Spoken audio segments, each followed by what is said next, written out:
बिस्मिल्लाहिर्रहमानिर्रहीम। आज के लेक्चर में हम फैक्टर अफेक्टिंग एंजाइम एक्टिविटी को डिस्कस करेंगे। ऐसे फैक्टर्स जो एंजाइम की एक्टिविटी को अफेक्ट करते हों, जैसे कि temperature, pH, time, activators and inhibitors, substrate concentration, enzyme concentration and product concentration. सबसे पहले है सबस्ट्रेट कंसंट्रेशन। जब सबस्ट्रेट की अमाउंट कम होती है तो उस टाइम पे रेट ऑफ रिएक्शन कम होगा, और जब सबस्ट्रेट की अमाउंट बढ़ा देंगे तो रेट ऑफ रिएक्शन बढ़ता जाएगा, क्योंकि अमाउंट ज़्यादा होने की वजह से सबस्ट्रेट के टकराने के चांसेस ज़्यादा हो जाएंगे और एंजाइम जो है वो फ्री नहीं रहेंगे। तकरीबन एंजाइम की जो एक्टिव साइट्स होंगी वो फिल होती जाएंगी। ऐसा रेट जिस पर सबस्ट्रेट कंसंट्रेशन और rate of reaction directly proportional हो, इसको फर्स्ट ऑर्डर रिएक्शन कहेंगे। नेक्स्ट है, एक ऐसा टाइम आएगा जब मज़ीद आप सबस्ट्रेट ऐड कर देंगे, तब मज़ीद रिएक्शन का रेट नहीं बढ़ेगा और ग्राफ में ये बिल्कुल स्मूथ स्ट्रेट हो जाएगा ग्राफ। तब इस स्ट्रेट को कहेंगे ज़ीरो ऑर्डर रिएक्शन, क्योंकि इस टाइम पर मज़ीद रेट नहीं बढ़ेगा रिएक्शन का। एग्जांपल लेते हैं, एक फ़र्ज़ करें हमारे पास 10 यूनिट्स हैं एंजाइम के और हम कंटिन्यूसली 10 यूनिट सबस्ट्रेट के ऐड कर रहे हैं, तो इससे रेट ऑफ रिएक्शन मैक्सिमम होगा। इसके बाद अगर आप और ऐड करते हैं सबस्ट्रेट की अमाउंट, तब मज़ीद रिएक्शन फास्ट नहीं होगा। इस ग्राफ के अंदर कुछ ऐसा ही दिखाया गया है कि ग्राफ में जैसे ही सबस्ट्रेट की कंसंट्रेशन बढ़ाई जा रही है एक्स एक्सिस पे, उसके साथ साथ वाई एक्सिस पे नज़र आ रहा है कि रेट ऑफ रिएक्शन भी बढ़ता जा रहा है। इस पॉइंट तक तकरीबन rate of reaction directly proportional है, तो यहाँ पे ये फर्स्ट ऑर्डर रिएक्शन होगा। नेक्स्ट, मज़ीद आप कंसंट्रेशन को बढ़ाते जाएंगे तो मज़ीद रिएक्शन का रेट नहीं बढ़ेगा एक लिमिट तक। अब इसके बाद रिएक्शन का रेट और आगे नहीं बढ़ेगा, ये रिएक्शन का रेट होगा ज़ीरो ऑर्डर रिएक्शन। अब आप और अगर ऐड कर लें सबस्ट्रेट तो मज़ीद रिएक्शन का रेट नहीं बढ़ेगा, क्योंकि सारे एंजाइम्स की एक्टिव साइट फिल हो चुकी हैं। कोई एंजाइम भी फ्री नहीं है वर्क करने के लिए। इस डायग्राम में भी सेम उसी बात को एक्सप्लेन किया गया है कि ए पॉइंट से लेकर बी पॉइंट तक जो रेट ऑफ रिएक्शन है फर्स्ट ऑर्डर रिएक्शन है ये। फिर उसके बाद सी के बाद जितना भी होगा वो वो ज़ीरो ऑर्डर रिएक्शन है। मिचेल्स कांस्टेंट को यूज़ किया जाएगा सबस्ट्रेट कंसंट्रेशन को मेजर करने के लिए। Velocity V1 is half the maximal velocity, यानी Vm मैक्स ओवर 2। किसी भी एंजाइम के लिए मिचेल कांस्टेंट को डिराइव किया जा सकेगा। नेक्स्ट लेक्चर में इसको डिस्कस करेंगे। Km को मेजर किया जा सकता है, उसके लिए वेलोसिटी मालूम हो किसी भी रिएक्शन की, सबस्ट्रेट की अमाउंट वगैरह भी।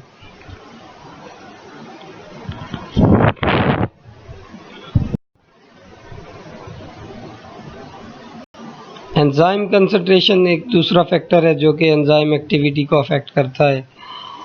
एंजाइम कंसंट्रेशन को बढ़ाते जाएंगे तो उसकी वजह से रिएक्शन का रेट भी बढ़ता जाएगा, लेकिन एक लिमिट पे आके रिएक्शन का रेट और तेज़ नहीं होगा, क्योंकि मज़ीद सबस्ट्रेट मौजूद नहीं है। अकेले एंजाइम यूज़ करने से रेट नहीं बढ़ेगा जब तक सबस्ट्रेट भी बढ़ाए नहीं जाएंगे। अफेक्ट ऑफ प्रोडक्ट कंसंट्रेशन, जितनी ज़्यादा प्रोडक्ट इकट्ठी होती रहेगी सिस्टम में, जितनी ज़्यादा प्रोडक्ट एक्यूमुलेट होती जाएगी, तो वो नेगेटिव फीडबैक देगी किसी एक एंजाइम को, जिसकी वजह से नेक्स्ट जो एंजाइम होगा वो स्लो काम करेगा, यानी कि उसको इनपुट नहीं मिलेगा। तो रिएक्शन के रेट को ऑटोमेटिकली कंट्रोल करने के लिए एक पूरा फीडबैक इनहिबिशन है। यहाँ पे इनहिबिटर का काम कर रहा है प्रोडक्ट, और प्रोडक्ट की अमाउंट जैसे जैसे बढ़ती जाएगी रेट ऑफ रिएक्शन कम होता जाएगा। प्रोडक्ट की अमाउंट कम होगी तो रेट ऑफ रिएक्शन ज़्यादा होगा। टेम्परेचर एक इम्पोर्टेंट फैक्टर है जो कि काइनेटिक एनर्जी को इंक्रीज करेगा। टेम्परेचर के बढ़ाने से काइनेटिक एनर्जी बढ़ेगी मॉलिक्यूल्स की, जिसकी वजह से मूवमेंट भी बढ़ेगी मॉलिक्यूल, क्योंकि सारे एक्वस मीडियम में होंगे तो इनके अंदर मूवमेंट ज़्यादा होगी। फ्रीक्वेंसी यानी चांसेस ज़्यादा होंगे एंजाइम और सबस्ट्रेट के टकराने के। जैसे ही एंजाइम और सबस्ट्रेट टकराएंगे तब एंजाइम सबस्ट्रेट कम्प्लेक्स बनेगा और रिएक्शन होगा।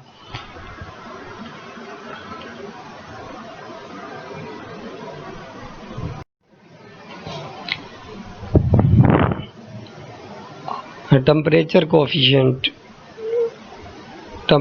कोफिशिएंट वैसे तो हर एक एंजाइम का थोड़ा डिफरेंट है, लेकिन टेम्परेचर कोफिशिएंट Q10 तकरीबन सबके लिए राउंड ऑफ करने के बाद सेम कहा जाता है, क्योंकि अगर 10 डिग्री टेम्परेचर बढ़ा देते हैं एंजाइम का तो उसकी एक्टिविटी डबल हो जाती है। मतलब जैसे ही आप 10 डिग्री टेम्परेचर बढ़ाएंगे, 0 to 10 आएंगे तो एक्टिविटी डबल, 10 to 20 आएंगे तो एक्टिविटी उससे भी डबल हो जाएगी। इसके बाद ऐसे ही बढ़ती जाएगी, लेकिन एक लिमिट तक। तो कुछ एंजाइम 50% भी बढ़ाते हैं 10 डिग्री सेल्सियस के बढ़ाने से एक्टिविटी को, और कुछ एंजाइम 100% एक्टिविटी यानी डबल भी कर देते हैं एक्टिविटी को अगर 10 डिग्री टेम्परेचर बढ़ा दें। टेम्परेचर का अगर ग्राफ बनाया जाए तो कुछ इस तरह से नज़र आएगा ग्राफ। सबसे पहले ग्राफ स्मूथ है, फिर एक पीक बन रही है, पीक से फ़ौरन नीचे आ रहा है ग्राफ। तो ये जो पीक वाला पॉइंट है ये ऑप्टिमम टेम्परेचर है, इस पे एंजाइम मैक्सिमम वर्क करता है। अगर इससे ज़्यादा एंजाइम बढ़ाते जाएंगे तो उसकी वजह से स्ट्रक्चरल चेंजेस आना शुरू हो जाएंगे एंजाइम में, और बिल आखिर जो एंजाइम है वो डीनेचर हो जाएगा, उसका जो टर्शियरी स्ट्रक्चर है वो ब्रेक हो जाएगा। अक्सर एंजाइम्स के लिए 37 to 40 डिग्री होता है, लेकिन कुछ एंजाइम्स 50 डिग्री तक भी एक्टिविटी कर लेते हैं। कुछ अक्सर एंजाइम्स जो हैं वो जमने के बाद अपनी एक्टिविटी को लूज़ कर देते हैं, क्योंकि फ्रोज़न टाइम में कोई सबस्ट्रेट उसके साथ अटैच नहीं हो सकता।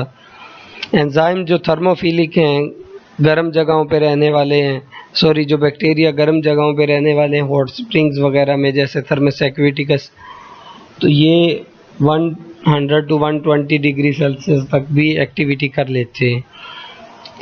तो एंजाइम एक मेन रोल प्ले करते हैं कि कौन सा जानदार किस जगह पर रह सकता है, उसके एंजाइम उसी तरह से मॉडिफाई होंगे। एक ठंडे इलाके में रहने वाला जानदार है तो उसके एंजाइम्स ठंडे मौसम में सही काम करेंगे, टेम्परेचर कम होगा तो सही काम करेंगे, ज़्यादा टेम्परेचर पे काम नहीं करेंगे। तो ये सारे जो जैसे जानदार जिनका टेम्परेचर मेंटेन नहीं रहता उनके एंजाइम्स ज़्यादा फंक्शनल होते हैं, ज़्यादा रेंज तक काम कर सकते हैं, टेम्परेचर रेंजेस ज़्यादा होंगी उनकी। नेक्स्ट है हाइड्रोजन आयन कंसंट्रेशन यानी पीएच। अगर पीएच का ग्राफ देखें तो एक बेल शेप ग्राफ बनता है। इसमें बेल शेप्ड ग्राफ में ये जो पीक है ये ऑप्टिमम पीएच को जाहिर करती है। ये वो पॉइंट बताया गया है जिस पीएच पर एंजाइम की एक्टिविटी मैक्सिमम होगी। कुछ एंजाइम अक्सर एंजाइम 5 to 9 पीएच पर सही से वर्क करते हैं, कुछ एंजाइम हैं जो इससे भी कम और इससे ज़्यादा पर भी वर्क कर सकते हैं।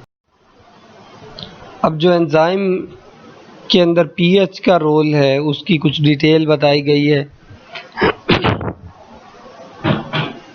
एंजाइम के लिए पीएच कांस्टेंट होना, ऑप्टिमम होना ज़रूरी है। उस पीएच के कम होने या ज़्यादा होने से एंजाइम डीनेचर हो सकता है।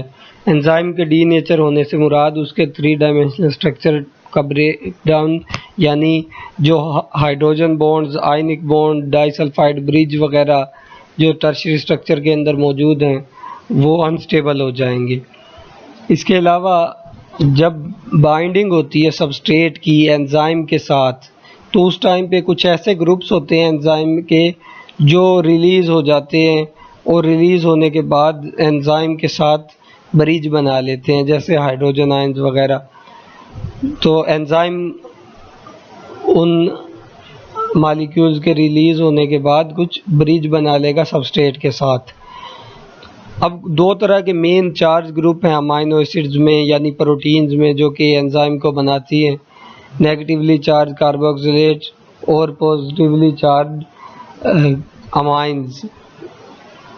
पीएच चेंज होने से इनके ऊपर चार्ज भी, अमाइनो एसिड्स के ऊपर भी चार्ज चेंज हो जाएगा, जिसकी वजह से इनकी रिएक्शन करने की जो सलाहियत है, इससे पहले लेक्चर में पढ़ चुके हैं, एसिड बेस कैटालिसिस वगैरह, वो डिस्टर्ब हो जाएंगी। चार्ज चेंज होने की वजह से रिएक्शन करने की सलाहियत हैं जो वो रुक जाएंगी या फिर कम हो जाएंगी। हाइड्रोजन आयन कंसंट्रेशन के लिए एक एग्जांपल दी गई है, पेप्सिन की एग्जांपल है जो कि 2 pH पर वर्क करता है। इसके अलावा अल्कलाइन फॉस्फेटेसेस जो कि इंटेस्टाइन में वर्क करते हैं, ये 9 pH पर ऑप्टिमम वर्क करेंगे। एक्टिवेटर्स एंड कोएंजाइम, अगर एंजाइम के पास एक्टिवेटर्स मौजूद होंगे, कोएंजाइम्स मौजूद होंगे, तो रिएक्शन फास्ट होगा। कभी कभार एंजाइम एक्टिवेटर्स और कोएंजाइम्स के बगैर काम नहीं करते।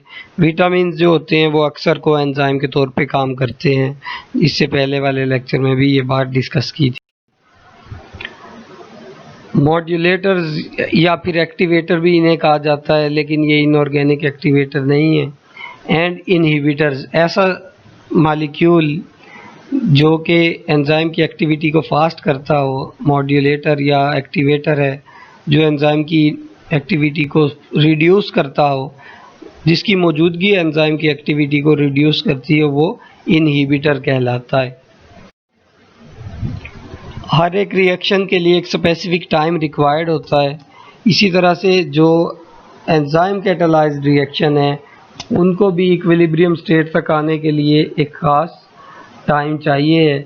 इसके बाद मज़ीद टाइम प्रोवाइड करने से एक्टिविटी स्लो होगी, एक्टिविटी और ज़्यादा फास्ट नहीं होगी, क्योंकि पड़े रहने से एक एटमॉस्फेयर में रिएक्शन से या वैसे एंजाइम डीनेचर होना शुरू हो जाएंगे, एंजाइम अपने आप को ख़त्म करना शुरू हो जाएंगे।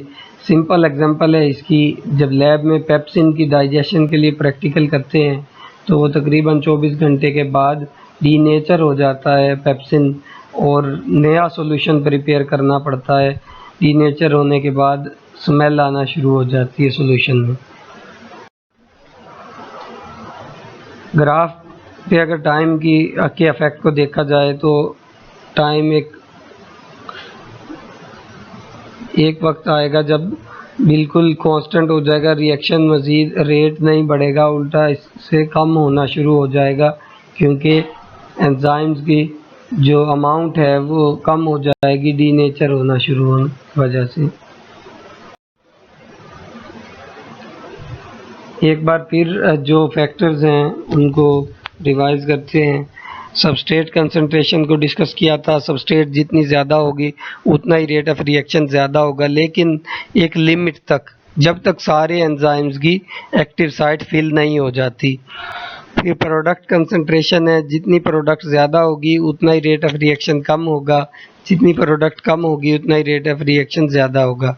एंजाइम कंसंट्रेशन है, एंजाइम कंसंट्रेशन जितनी ज़्यादा होगी उतना ही रेट ऑफ रिएक्शन ज़्यादा होगा, लेकिन एक लिमिट तक, जब तक सारे सबस्ट्रेट को ये यूज़ नहीं कर लेते, मतलब कि सबस्ट्रेट भी बढ़ाने पड़ेंगे एक लिमिट के बाद। उससे ज़्यादा अगर एंजाइम बढ़ाते रहेंगे तो रेट ऑफ रिएक्शन नहीं बढ़ेगा। टेम्परेचर भी डायरेक्टली प्रोपोर्शनल है रेट ऑफ एंजाइम एक्टिविटी के, लेकिन एक ख़ास लिमिट तक। टेम्परेचर एक्सीड करेगा जब एक ऑप्टिमम टेम्परेचर से, तो एक्टिविटी कम होना शुरू होगी, एंजाइम का स्ट्रक्चर अनस्टेबल होना शुरू होगा, जिसकी वजह से एंजाइम डीनेचर हो जाएगा और रिएक्शन का रेट कम हो जाएगा। पीएच में ना तो डायरेक्टली प्रोपोर्शनल कह सकते हैं ना इन्वर्सली प्रोपोर्शनल। पीएच एक ऑप्टिमम होगी, इस पीएच से कम होने से भी और ज़्यादा होने से भी रेट ऑफ रिएक्शन कम हो जाएगा। जैसे पेप्सिन के लिए 2 पीएच है, जब 2 से कम पीएच होगी तब भी रेट ऑफ रिएक्शन कम, और 2 से ज़्यादा होगी तो भी रेट ऑफ रिएक्शन ज़्यादा होगा। टाइम भी डायरेक्टली प्रोपोर्शनल है एक लिमिट तक, एक लिमिट से गुजरने के बाद, एक टाइम ड्यूरेशन गुजरने के बाद रेट ऑफ रिएक्शन कम होने लगेगा, क्योंकि एंजाइम्स पुराने होने की वजह से डीनेचर होना शुरू हो जाएंगे। एक्टिवेटर्स जितने ज़्यादा होंगे उतना ही रेट ऑफ रिएक्शन ज़्यादा होगा, इनहिबिटर जितने ज़्यादा होंगे उतना ही रेट ऑफ रिएक्शन कम होगा।